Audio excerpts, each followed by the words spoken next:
Welcome to the show today. Today we have a special guest, Doug Edwards of Wealthy Waste Solutions, and Doug's been helping families achieve financial independence for over 2 decades. And today he's here to share his experience with helping families with a specific topic, and that is the Smith Maneuver. Hey, Doug. Morning, Dwayne. How are you? I'm good. I'm good. Thanks for hopping on today. Appreciate it. All right. So, Doug, why don't you tell us a little bit about yourself and what you do? Yeah, I've been, as you mentioned, in the financial planning business now for coming a couple on two decades or so.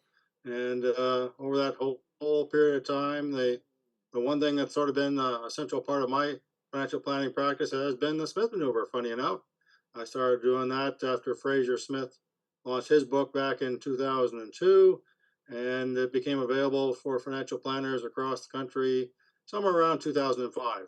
So I currently hold licenses for insurance. I do tax returns. I do mortgages for people who need them, and I do the investment stuff. So all my practice has been around the Smith Maneuver since about 2005. Well, that's a great lead into the topic today. So, why don't you talk to us a little bit? What exactly is a Smith Maneuver, and how does it work? Oh, good question. The Smith Maneuver is one of those things that you just run across and you think to yourself, "Wow, this probably sounds like it's too good to be true." But again, the way it kind of developed is the strategy itself has been around for decades and decades, as it turns out.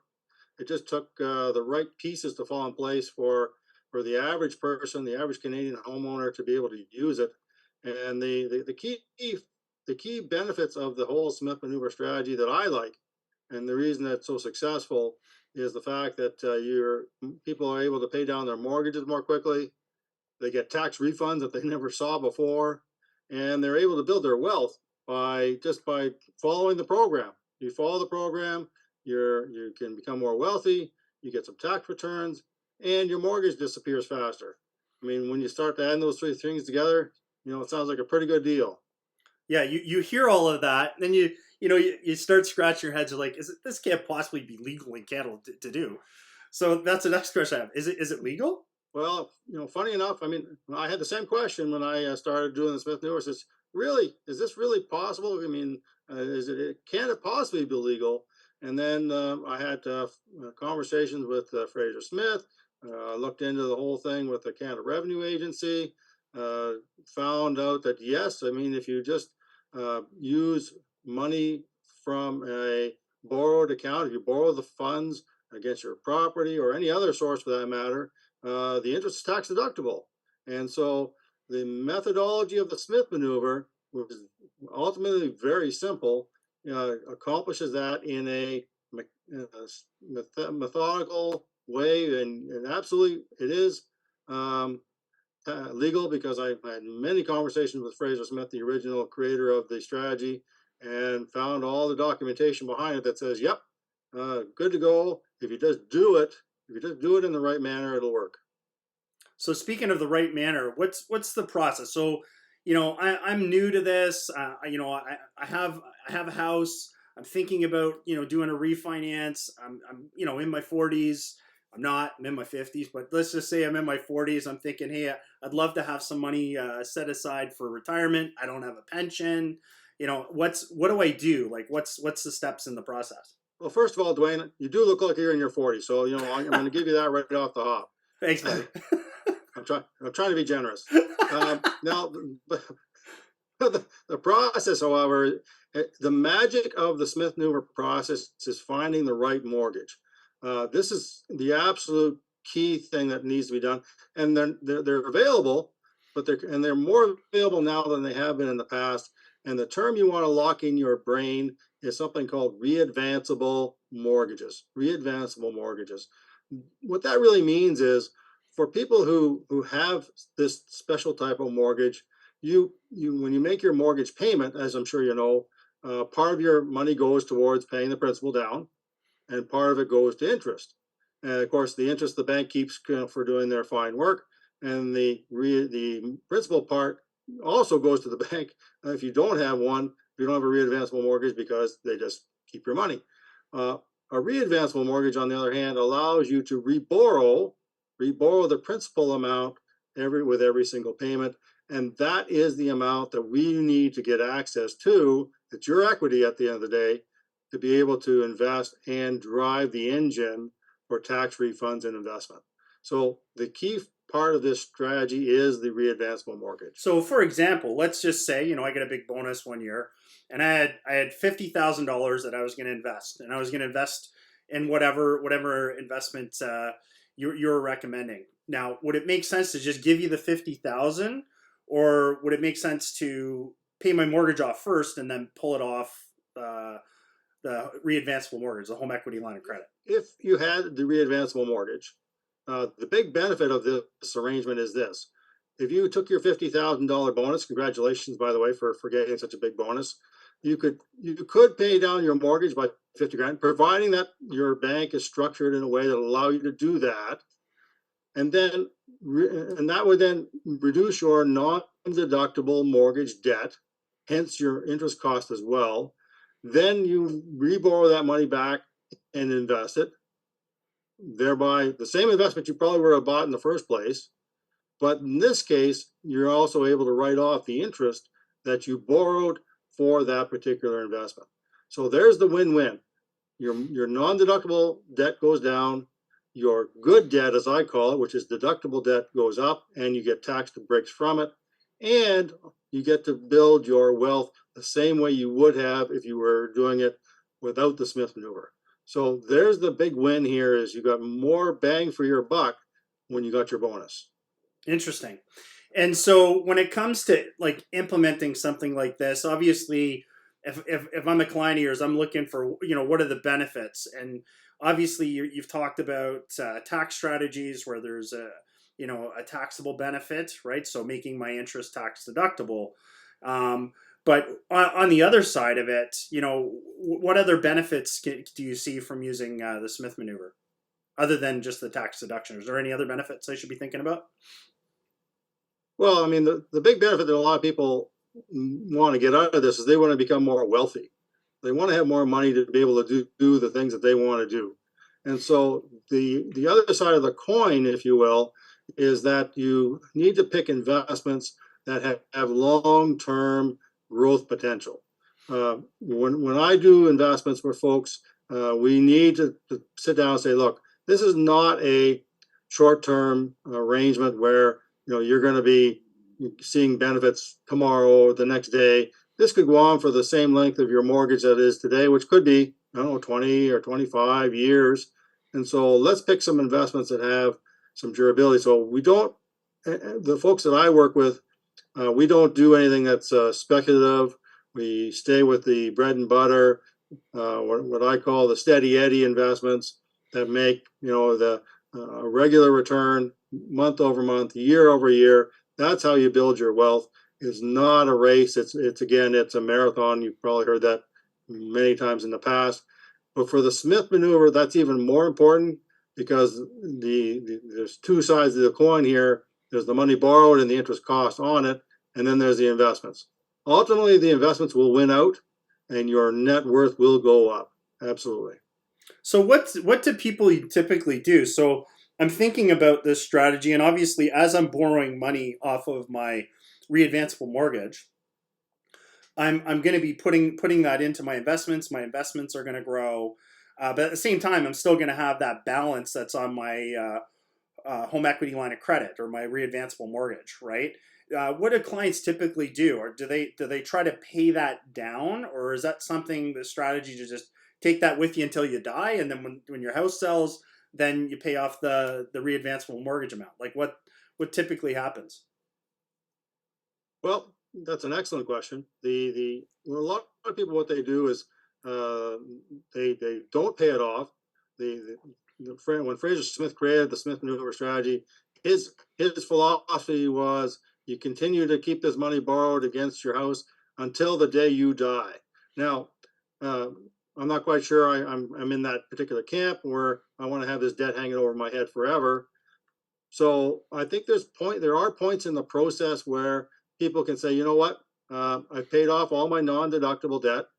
I've got my investments that equal to all the debt that I owe, which is now good tax deductible debt, but I still not comfortable with that. I want that off, or I want to pay it off entirely. And so there's options available to people in the Smith Maneuver strategy to take the investments that they've gained over time and then pay off the entire amount if you want. Some of it, again, it's completely up to the individual what they choose to do, their risk tolerance, their timeline. It really needs to be a personal decision. And that's sort of what I do with folks is as we go through the journey of the Smith Maneuver, we decide, hey, you know what, how are you feeling today? Do you want to start scaling this back, or do you want to let it run? And different strokes for different folks, as they say. And then, so when I'm thinking about considering, and you've done a lot of these, and you're obviously a mortgage expert as well. When you're thinking about selecting the right type of mortgage for this, you know, without naming too many names, who are your favorites? Who do you see your clients typically will use when it comes to the Well, mortgages? I've seen, I mean, I've been doing this now for almost 20 years, and I've seen banks come and go in terms of their effort to do the readvanceable mortgages. Um, you need to understand that the banks are not here to help people really in that scheme of things in terms of doing investment with their home equity. They're happy to let people borrow money, but they kind of want them to spend it on like vacations and boats and cars and hot tubs and things like that to keep them in debt for longer so they actually make more money at the bank level. So the structure, and we're talking about the structure of these different readvanceable mortgages, needs to be flexible so that you can separate out the non-deductible use of the money, i.e. trips, hot tubs, etc., from the investment funds. This is critical. And this is where some banks fall short in their product design, because what happens is they only allow you to have one readvanceable line of credit. And so people try to do too much with it, personal and investment. And CRA is keeping an eye on people for staying within the tax rules. So it's very critical at the end of the day that you have a line of credit product that is able to go from having good debt separated from bad debt. To answer your question, the key products that are out there that I like are the companies. Manulife Bank is designed around being the most flexible solution on the market, bar none, for the Smith Maneuver. Followed by that, we can look at Scotiabank, Bank of Montreal. These are sort of the top three if I was to talk about flexibility of the solution for the Smith Maneuver.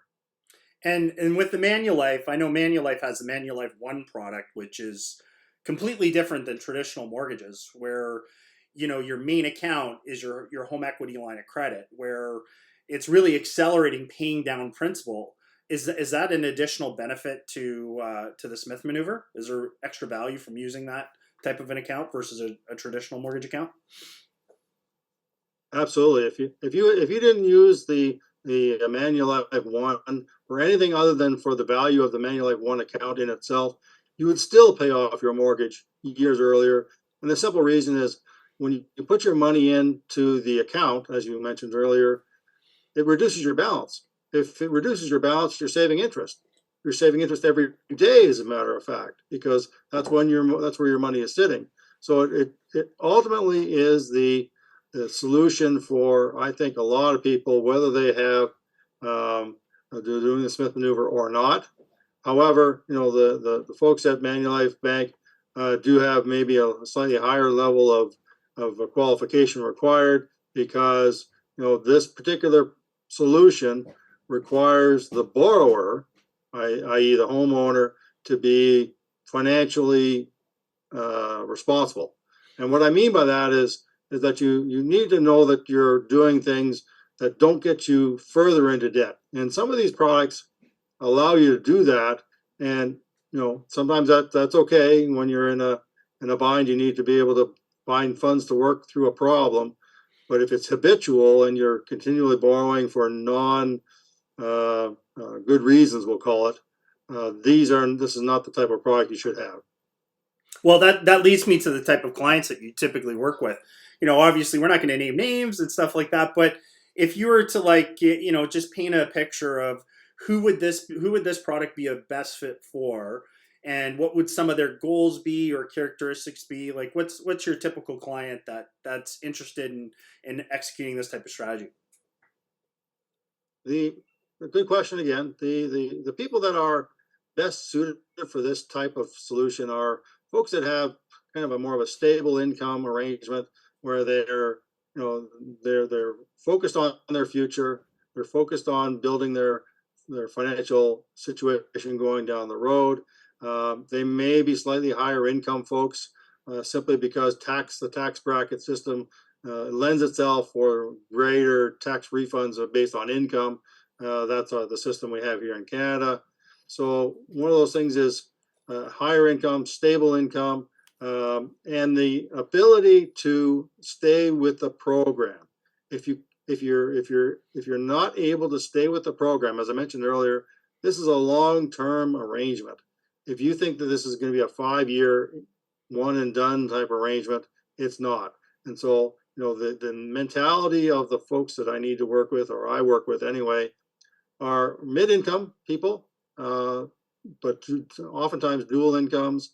Stability of income matters, but commitment to the plan is the key as far as I'm concerned. That's great. That's great. So the other thing I wanted to talk a little bit about is kind of misconceptions. Obviously, if I would have known about this 20 years ago, and I didn't, my wife and I would have definitely implemented something like this because it's an amazing strategy. So, I guess a two-part question. One is maybe could you talk about some of the misconceptions around the product or the strategy, and then secondly, maybe talk about maybe one success story that you have top of mind that you want to chat about. Well, I mean, I really don't know what the misconceptions oftentimes are, other than the people think that it's magic and it's going to happen overnight. And there's no work involved. Unfortunately, there is. There's a lot of work involved. This is not your typical mortgage that you just sort of set and forget, where you pay your monthly amount and you walk away. This requires monthly transactions. This requires tracking the interest costs that you're paying. It requires making sure that it's properly recorded and documented for the Canada Revenue Agency folks. So on the one side, I think the misconception, if you will, is that it will be automatic and easy. It can be automated an awful lot, but it requires, again, I keep coming back to it, saying it takes time and effort to make that work. The second part of your question, I have a client that started with me back about 7 years ago, give or take, and they are almost debt free. Their mortgage was going to be a 25-year term that they were on track for, and we should see them free and clear of their mortgage in the next 2 years. So that's about 8 years from start to finish for them versus 25. Excuse me. They're pretty happy. I bet. And on top of that, we've built their wealth. And even though we've had some good years and some bad years, they've come a long way in a pretty short period of time. And so, that's personally satisfying for me, that I see people that can accomplish where they are, and their lives are transformed by doing this type of thing. Yeah, and that's the way I see it. I think there's a lot of folks out there, because a lot of the pensions, back in the days when I started working, there was pensions around depending on the company that you work for. Nowadays, you don't see too many people with pensions. So you have, a lot of the younger generation that actually pretty bright. To be honest, a lot of my younger clients, in their 30s to late 30s, they've built up, their RSP contributions, or they're investing into real estate, and they're just looking for accelerated ways to retire early. I don't know if you've heard of the FIRE initiative, but you've got this initiative of younger people that are just looking to be financially independent by a really young age, which is fantastic, and I love to see that. So the way I think about it is like, look, if you're in your 40s, you're in your mid 30s, and you're thinking about, wow, I want to retire early, or I want to start building out different my portfolio. But hey, I didn't have parents that passed away that dropped, millions of dollars in my lap. I actually have to work for every penny that I get. In those situations, I think about how utilizing a strategy like this by using your home equity, which you're paying down anyways. And then the way I think about it, for me, it's like I'm actually using the bank's money to invest. Yes, I'm paying interest, but I'm borrowing to invest. And at the same time, at the end of 25 years from now, I've got a house that's paid off, that's gone up in value and appreciation. I've got an investment portfolio over on this side that's grown in appreciation. Yes, I have this home equity line of credit that's still I'm paying interest on, but while I'm working, it's still a tax deduction. Like, I'm thinking, like, this is not a bad strategy for someone who's in that situation. What do you think? Well, you pretty much hit the nail on the head there, Dwayne. It really is.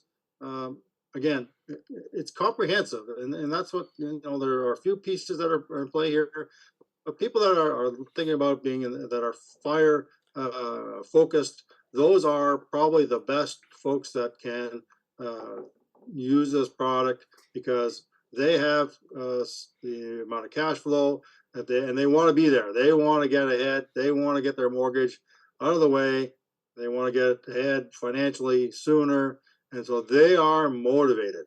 And I love it, because those are the folks that, we have great conversations about, hey, how are we doing? And we're making progress. And, I mean, that is, for me anyway, the ideal folks that I love to work with on the Smith Manoeuvre. So I've seen a lot of different vehicles, and I get a lot of questions about different investment strategies. So you talked a little bit about investing into non-registered investments, right? So dividend paying stocks, stuff like that, that you have a strategy that you use. But you can use this same strategy, like the Smith Maneuver, for other investments other than just stocks, right? Like, you can use it for real estate. So if you want to buy a rental property, it can be used for that. It can be used to invest into like private mortgage investments, like mix and that sort of thing. Does it work like that too, or is there limitations on what you can borrow the money and invest in? Here's the limitation rule. The CRA folks are pretty generous when it comes down to what you can invest in. You mentioned a few of them. Real estate is doable. Mix mortgage investment corporations are doable. Real estate investment trusts are doable. The key factor for all of these investments is, and the rule is, that the investment that you choose must have the ability to pay the investor some sort of income. And that income can be an interest income, it can be in dividend income. It has to be in some sort of income. What can't be done is, you cannot buy an investment that has only capital gains that will result from it.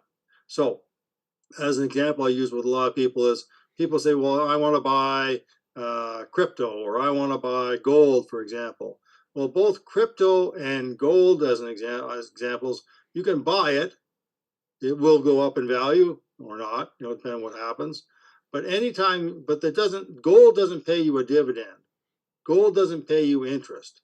Crypto doesn't pay you interest. Crypto doesn't pay you a dividend, because it's not a company that will generate income.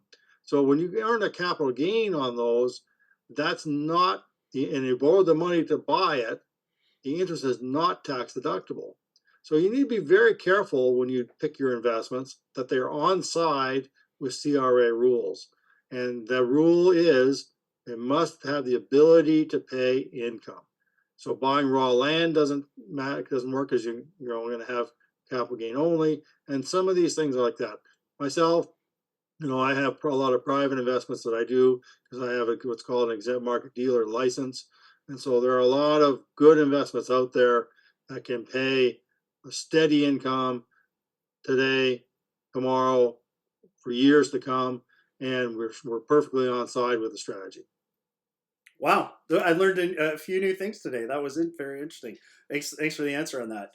Having somebody that can who understands, first of all, who's an accountant that understands the Smith Maneuver strategy and what you're trying to accomplish, Do you typically do that for your clients, or do you have a referred partner or accountant that typically you refer to?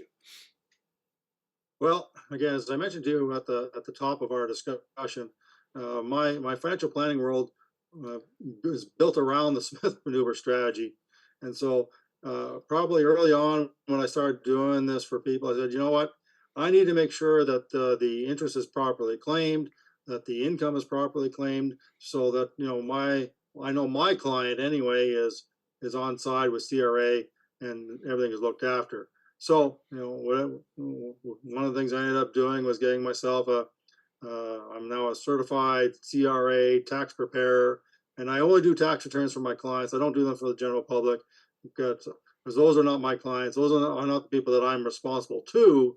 So I do the tax returns for all my clients to make sure that they stay compliant with CRA, because nobody wants to be on the wrong side of CRA for very ever. No. So that's I view that as kind of an important add-on for peace of mind for my clients anyway.